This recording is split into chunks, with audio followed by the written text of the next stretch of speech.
welcome to Clearly College Park. My name is Artie Jones, and I serve as the Executive Director of Clearly College Park, the Business and Industrial Development Authority for the City of College Park. Today, our guest for Clearly College Park is Miss Althea Philord-Bradley, who is the Finance Director for the City of College Park. Welcome, Althea. Thank you for having me, Artie. All right. So, Althea, tell me a little bit about what you do for the City of College Park. Well, I am the Director of Finance and Accounting, and I pretty much oversee the financial affairs of the City of College Park. That includes budgeting, strategic financial planning, and things of that nature. Okay, all right. So you got really tight with the money? I mean, how do you manage? I mean, how are you? Well, yeah, you have to be pretty tight with the money as far as managing how your departments are spending the money, making sure everybody is basically following the city policies. So Right. it's a big task, but we enjoy it, so we sign up for it. Okay, cool. Well, I want to find out a little bit about your background first. So let me know where you're from. Are you like an only child, your family, siblings, if any? Just kind of tell me about your background and bring me up through high school. Okay, I am originally from Miami, Florida. However, I was born in Nassau, Bahamas, Wow. to two Haitian immigrant parents. So both my parents were born in Haiti, and we migrated over to the United States back when I was 1 year old. I'm the last child of 5 kids, 4 boys, the only girl, with both parents. Yes. And I attended Edison Senior High back in Miami, Florida, and I moved on. Well, you told me to stop at high school, so. Well, keep going. Just keep going. Well, following high school, I attended Bethune-Cookman College. At the time, it was Bethune-Cookman College, now Bethune-Cookman University. Okay. And I graduated with the accounting degree in 2001. Following that, I went to work for the city of New Smyrna Beach, where I stayed for basically my professional career was there for 17 years. And I also, while working with the city of New Smyrna Beach. You don't look that old. Well, thank you. I appreciate that. I get that a lot. But while attending, during my professional career with the city of New Smyrna Beach, I also attended Nova Southeastern University, where I attained my Master's of Public Administration degree as well. Okay. All right, cool. Go ahead. Okay, I forgot to. I left out my entire family. Yeah, I was about to get back to that. I'm sorry. I am married Okay. with 3 daughters. One currently attends Spelman, Andrea, and I have 2 younger daughters, 4 and 6 years old. And Okay. we're all residing here in Atlanta now. Okay, well, that's cool. So, why finance? Why did you go into finance? Was that something that you knew that you wanted to do when you were younger in high school? I mean, was that something that you kind of, discovered as you were matriculating through college? Initially, I thought I wanted to be a nurse. I did. In high school, I was a part of an academy, and when we would, on 2 days a week, we would basically go out to the hospital and basically, work there. And I found out that's not what I really wanted to do. I liked math. So, a professor basically pointed me into the direction of accounting, and I basically fell in love with the entire process as far as trying to analyze, figure things out. So accounting became my niche, and I moved, Okay. I moved on from there. That's a drastic change from I know. like caring for people versus counting beans. But I mean, if that's what floats your boat, I mean, I realized I couldn't stand the sight of blood. So I was like, this is that it would for me. Be a me. major. Yeah. So I moved on from that, but Okay. All right. Well, I mean, as you apparently you liked Florida and you liked the city that you were with. You were there for 17 years, Yes. which that's kind of unheard of. You came out of college Directly for there. 17. Wow. let me tell you a quick story about that Please. as well. I'll tell you how I got my job. Okay. When I first started with the city of New Smyrna Beach. Well, the entire staff, except the finance director at the time, won the lottery, $52 million, and they left. Wow. Yes. So I started off, I came from a temp agency as an accountant straight out of college. And then basically they brought me on permanently. But I got my job because they all won the lottery and left except the finance director. So he had an entirely new staff. That is crazy. Yes. I think I'd probably leave too. I don't know. Right? That's quite a story. Not that they were desperate or anything, and you were like the only person to put in the application. But No, it's just it worked out that way. Apparently, I did well because I was there 17 years. I basically advanced through the organization as time went on. I started off as the accountant, moved into the deputy finance position, and then was appointed finance director about 8 years ago. okay, Yeah. so if the entire finance staff at the city of College Park had a lottery ticket, and they says, "Hey, we're buying 100 lottery tickets, and if you put in $10, you can be in the pool with us," would you do it? I've done it. Not here, but at the last organization, we always thought that lightning could strike twice. So we did it. That We is did. wild. Yeah. That's a great Who story. wouldn't? Yeah, exactly. Yeah, and I don't even gamble. I've always told everyone that if I ever play a lottery, I was going to win. So I was going to save up for a rainy day, and do it. I was down on my luck. But let's moving on. Okay. Why the city of College Park? Why did you come to this particular community after spending so much time with your last community? Well, my daughter was graduating from high school, and we always knew that we would leave the city of New Smyrna Beach. And my last city manager knew as well. I always said, okay, when my daughter graduates from high school, this is the time I'll be leaving. So she decided to attend Spelman. So basically, we followed her, Mm-hmm. and at the time, thankfully. College Park was hiring, and there was Okay. multiple agencies hiring, and so I put in applications for multiple places, and I did get callbacks from multiple places as well. But College Park, once I did arrive and basically did my tour, it reminded me of the city of New Smyrna Beach, where I came from. Okay. Small town, big city business still, and it was diverse as far as its financial affairs. It was totally different from where I was. And I thought it would be challenging, which something I needed because I was content where I was. I was Right. there 17 years. I knew the ins and out, and it became a routine for me, and I needed something more challenging, so I had to move on. Okay. So I know this is only your second community that you've been with, but looking at, I guess, comparing the financial affairs of New Smyrna Beach to the city of College Park, where are we? Are we in a good place in the city of College Park financially? Absolutely. Where I was, they were financially sound as well. They had pretty much a considerable amount in reserves, basically money laid back for put back for rainy days. But College Park, their reserve is pretty much basically 80% of the general fund budget, and that is normally unheard of at this point in time. Normally, the GFOA, which is the Government Financial Officers Association, only recommends about 15, and we're pretty much way above that. So as far as them being financially sound, they are in good shape. We are in good shape. Okay. And the finance department itself, have they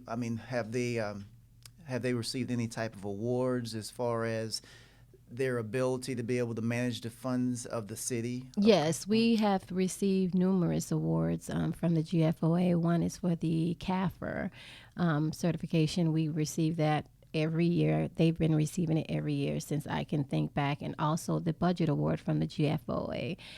They've received that for a number of years as well. So, College Park has a lot to be proud of as far as its financial stability and how it's financially sound.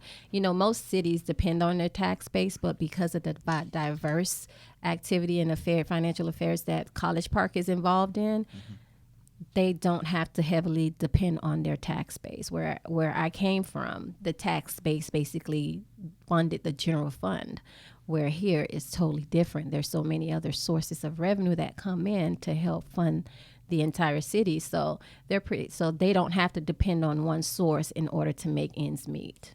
Okay. So tell me this, as far as College Park and the diversity of the funding mechanisms that they have, what is different from College Park that you have not seen in other communities? I've worked for 3 other local governments, and like I said, property taxes, commercial, as far as sales taxes, and user fees are basically the majority of the funds that those other They communities depend on, receive. yeah. They depend on. But here in College Park, what are some of those funds? Oh my gosh. As far as College Park, it's a city. However, the activity that it's involved in, the financial affairs, it's more like a county because a city normally doesn't collect hotel, motel type tax, car rental tax, because, I believe it's 20% of the airport sits within the city of College Park. Yeah. We collect the car rental fees, which we have an agreement with Atlanta. So we split those funds. But you have the car rental tax, the hotel motel tax. There's just so many different revenue sources. It sets it apart from a city this size doing big city business, but however being so small at the same time. So that's what sets it apart from the last location I was, because we didn't have that much revenue sources coming from each and every end. Where City of College Park, they have so many different pots that come in. Being it's $138 million budget for a population of less than 15,000, 11.1 square miles. That's unheard of. Yeah, and then at the same time, having the second largest convention center in the state of Georgia. Exactly. Forgot to mention that. Oh my goodness. Yes, you have the convention center, and then we have the new arena coming on. So, yeah. Yeah, it makes College Park really attractive. And since I've been here, as far as property values, it is almost, I would say, increased by 30 to 40% just in the city of College Park.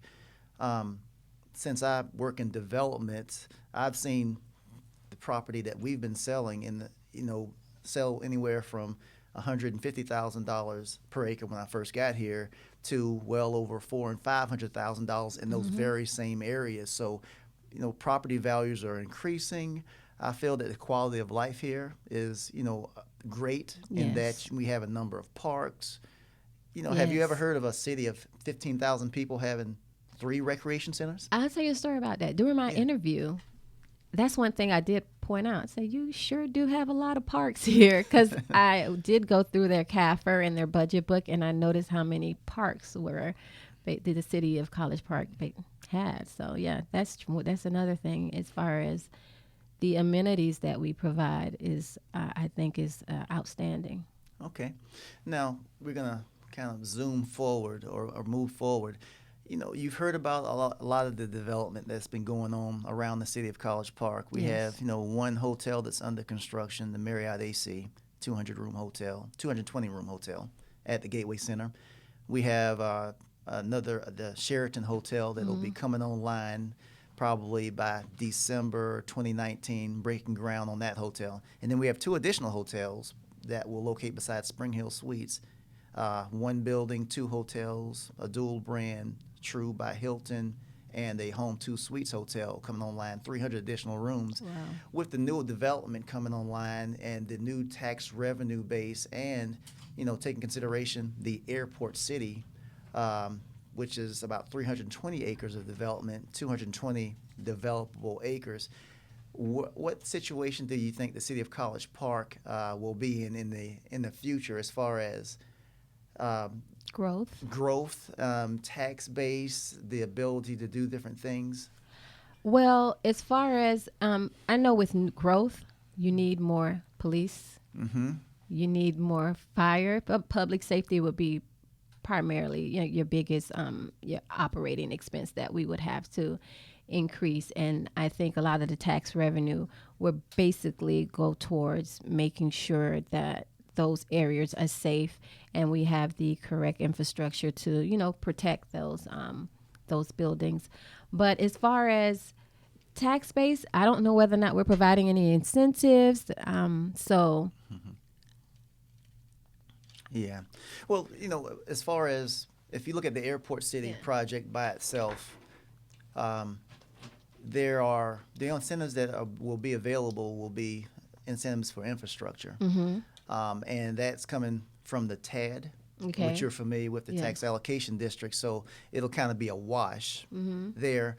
But as far as providing incentives for businesses just to be in the Airport City, there will be little to no incentives because the Airport City project in itself is a project where there's 320 acres of property that's been consolidated, assembled by the City of College Park under one ownership that will be entitled, have all the correct zonings with the necessary infrastructure in there. So who would, businesses want to be there, as opposed to other communities may have properties that may not be as attractive because they're smaller developments, and you tend to, the bigger the development, the easier it is to attract business versus smaller developments. They kind of sit by themselves, so they don't do as well.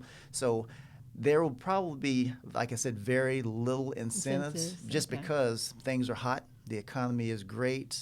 A lot of construction is going on.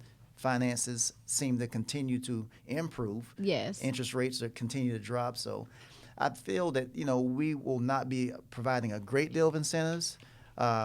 We may have a carrot or two for some developments that we really want to get in the City of College Park, but for the most part, we will not have a great deal of money will be coming from the City of College Park to attract business. And to as far as the new construction coming in, I think that's something for the council to sit down and, management to discuss as far as, okay, with this new revenue, we know we have to set aside some funding for public safety.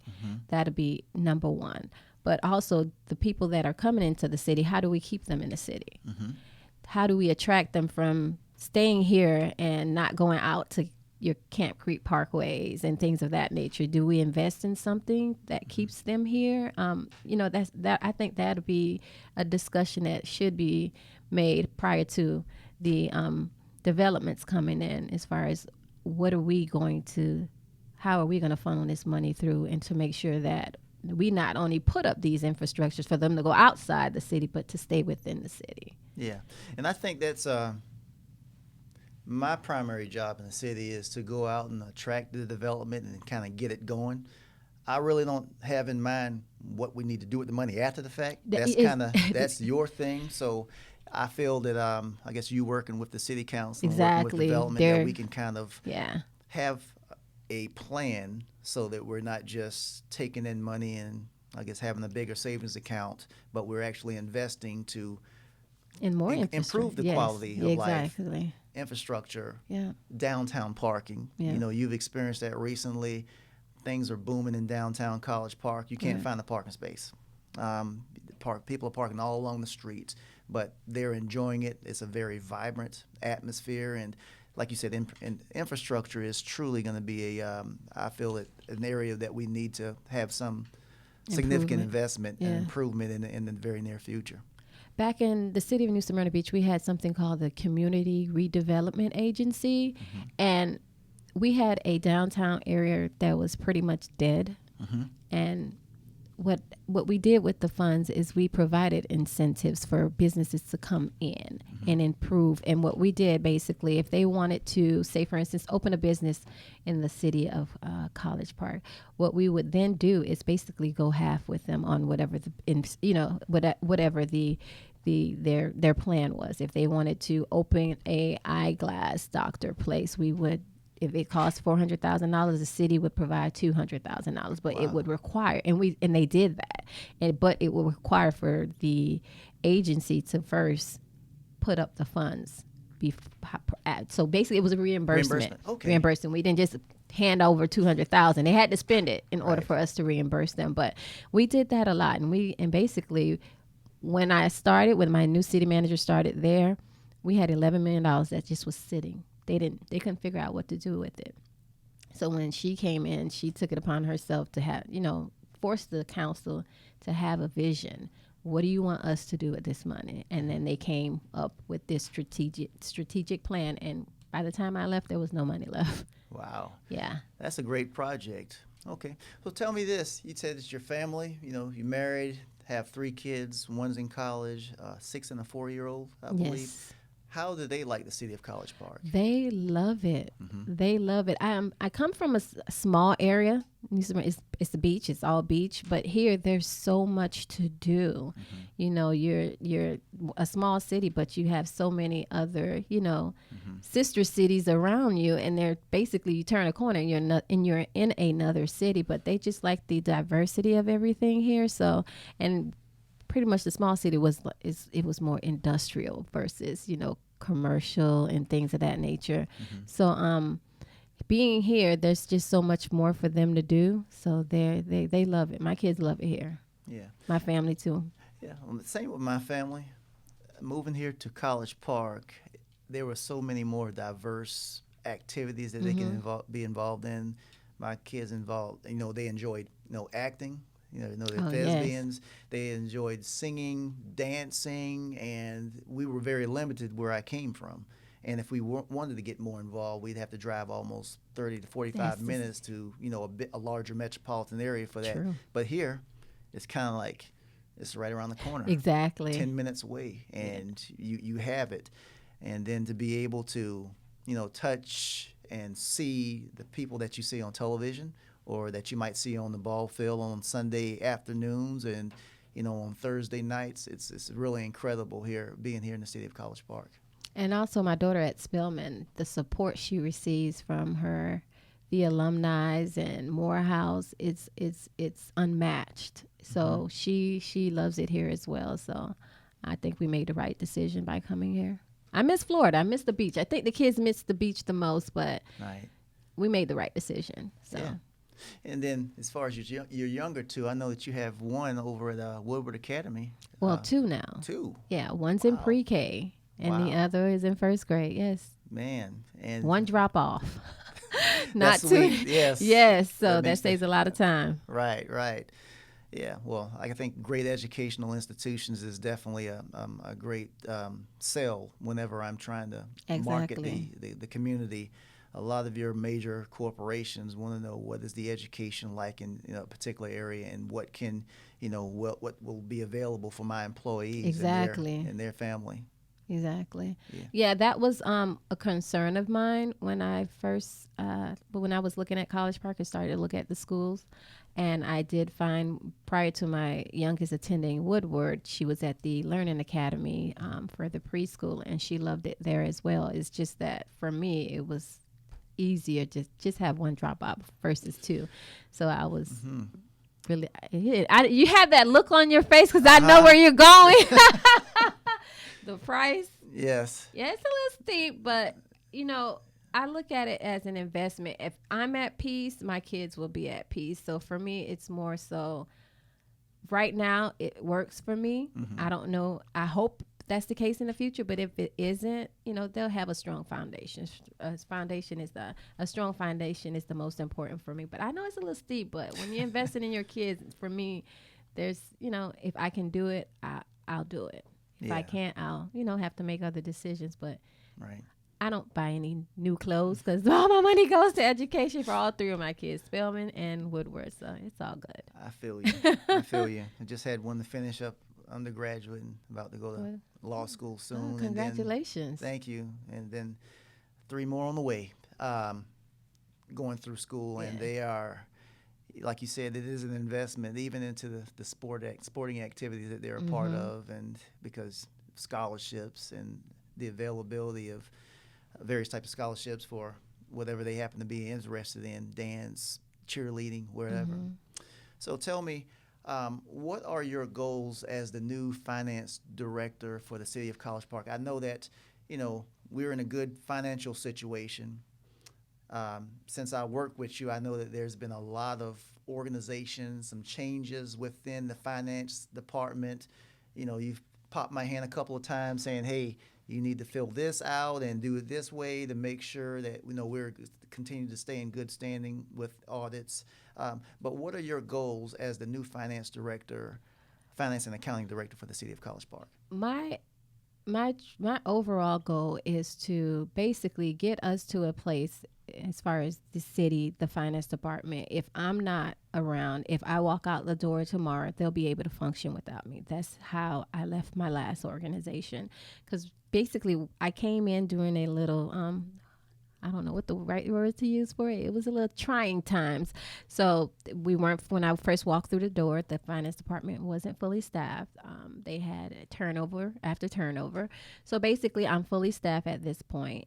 Now it's basically setting policies that are in place, following the current policy, revising them, and see how they fit with this new direction the city is going in, and basically getting us to a place where we're spending efficiently. We're streamlining how we're spending. We're basically counting our money, and because College Park is so financially sound, I think we lose sight of how we're spending and what we're spending it on. So I want to get, and we're moving towards that, and we're going in that direction. But my overall goal is to ensure that when I walk out that door, they can still function without me. Okay. And then getting things into place, getting my staff better training, getting them to understand the processes and things of that nature. Because a lot of the staff that I only have basically 2 staff members that's been there longer than 5 years. The other everyone's fairly new, and some of them have not had government experience. But that's where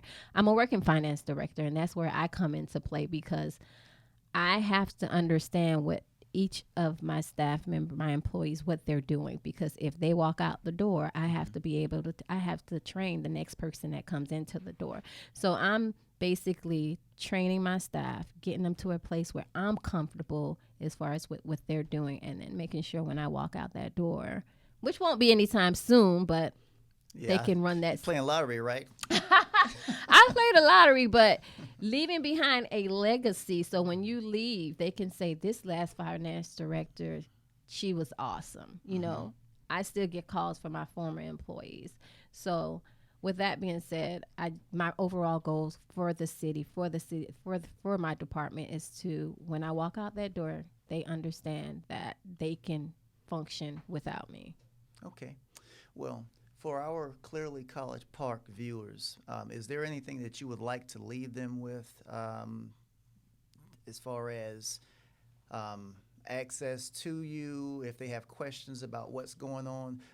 Recently, since I've unveiled the Airport City Master Plan, everyone felt that, oh man, we're going to go into debt. We are going to have tens of millions of dollars of infrastructure, and how are we going to pay for all this? And our taxes are going to go up. So that they would be able to get it straight from the horse's mouth, the finance and accounting director. How would they be able to contact you? How can they get more information on College Park's finances, maybe online? How could they contact with you? They can contact me. I'll provide my number because it is on the city website. It's 404-767-1537, extension 1101. And anytime, feel free to contact me. My email address is apbradley, that's apbradley at collegeparkga.com. Contact me anytime. You have any questions, I am open. I'm free to, if you need to meet with me, I'm open to that as well. But whatever questions you have regarding the City of College Park's finances, I am happy to assist. Yes, and then all of the audits from the past years are on the website. Also, all the audits are on the website. Our budget books are on the website as well, and financial information regarding the City of College Park is also on the website. So if you what's the website? I'm sorry. The website address is www.collegeparkga.com. All right, cool. Well, I'd like to thank you, Althea, for taking time out to visit with me and our viewers of Clearly College Park. Thank you, viewers, for tuning in today with Clearly College Park, where you will land in plain sight. Thank you.